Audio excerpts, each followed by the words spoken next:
This is the daughter of Dessalines broadcast, and I wanted to talk today about the summer boycotts. The last time I addressed the boycott schedule was April, and needless to say, a lot has happened since then.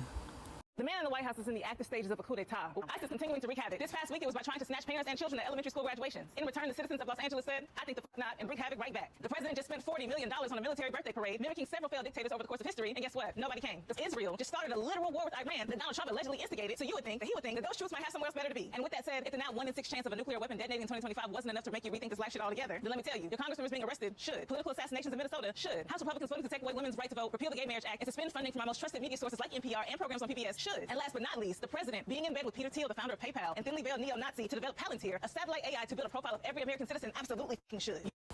Despite all that has happened, there has been quite a bit of American resistance, and it has been distinct and loud.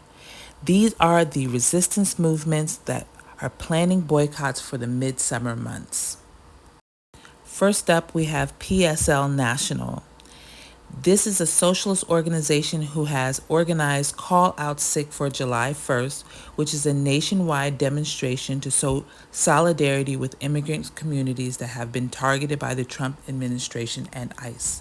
Obviously, today is July 1st, so if you're unable to call out, there are other things that you can do, like spread information and awareness through social media, lawn signs, window signs. You can go on their website, which is linked below, and print out flyers that you can hand out to those you believe to be undocumented. We are demanding ICE to be out of our communities, and I'm calling out sick on this day because it is important that all of us withhold our labor on this day to really make a statement, to really say that ICE is not welcome in our communities and that the people are united and that we're going to fight back. I'm calling in sick to support my immigrant community and the other communities being affected by the raids in Los Angeles. It's important to show that you're sick of ICE too. We're all sick of ICE. They're terrorizing our communities. They're taking our community members away. Let's show up, find an action near you, and show the immigrant community you stand with them. Next up is the People's Union USA, who has been promoting a 6-month-long strategic boycott from February to July.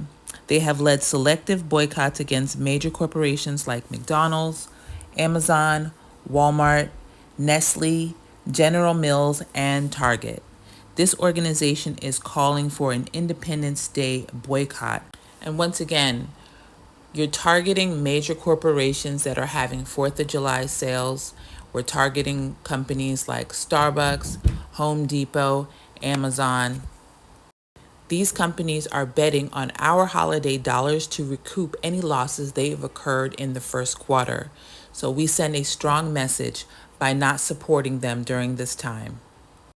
The next organization is Strike for All, which has been behind a focused boycott on Target for the past 6 months. You can join them in their efforts to encourage Essence Fest, which is an annual summer festival targeted African American women, to drop Target as a sponsor. The next organization is called the Answer Coalition, and they're an anti-war organization. They did have a demonstration on June 28th. These organizations will be listed below in case you want to find out more information. The next organization is called TheICEBreakers. They have 2 websites. One is boycottice.com. The other is sickofice.com. And they're asking for us to boycott all companies that are associated with ICE and supplying ICE at this moment, including U.S. Bank, Hilton Hotels, Enterprise Rent-A-Car, BP, and its subsidiary Arco and AMPM, as well as Petrostar and Valero. Once again, all these organizations I mentioned will be listed below. Go ahead and look them up and join one of their boycott movements.